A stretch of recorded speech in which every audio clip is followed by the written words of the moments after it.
Hello everyone, আসসালামু আলাইকুম। একটা ভিডিও নিয়ে আপনাদের মাঝে আবারও হাজির হলাম। আজকে রেসিপি হবে আমার মুরগির গোশত ভুনা।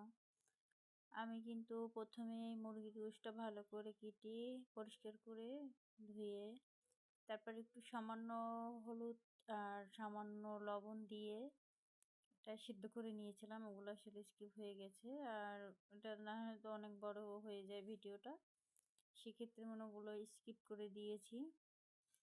তাই সমস্ত মশলাগুলো আমি কিন্তু পাটায় বেটে নিয়েছি, ওগুলো আসলে দেখানো হয় না। এখানে সমস্ত মশলা অ্যাড করা হয়েছে, আর বিশেষ করে এখানে কিন্তু আমি শুকনো মরিচের গুঁড়ো অ্যাড করি নাই, কাঁচা মরিচগুলো দিয়ে রান্না করতে হয়েছে। আর বিশেষ করে আমি কিন্তু কাঁচা মরিচ দিয়ে রান্না করি যে কোনো রেসিপি, সবজি বলেন, যে কোনো চিকেন গোশত বলেন না কেন, আমি কাঁচামরিচ দিয়ে রান্না করি। তারপরে এই গোশতটা কিন্তু আবার একটু ভালো করে একটু ভেজে নিলাম।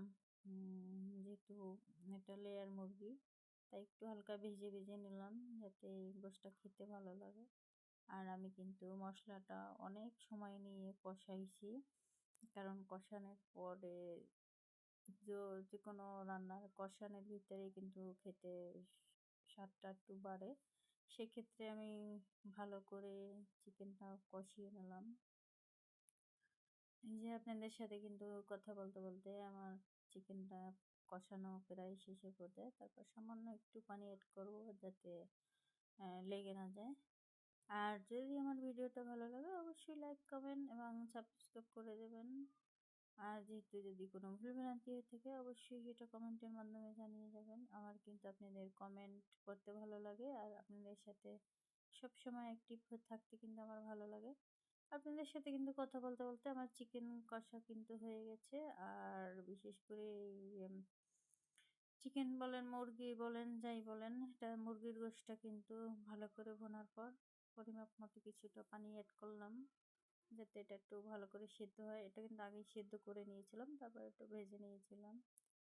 এই যে কথা বলতে বলতে কিন্তু প্রায় আমার রান্না শেষের পর্যায়ে। যদি ভালো লাগে আমার ভিডিওগুলো অবশ্যই লাইক, কমেন্ট এবং সাবস্ক্রাইব করে দেবেন। আর অবশ্যই আমাকে একটু সাপোর্ট করবেন আপনারা, যেহেতু আমি আপনাদের মাঝে নতুন। সবাই ভালো থাকবেন, সবার জন্য অনেক অনেক ভালোবাসা দেওয়া রইল।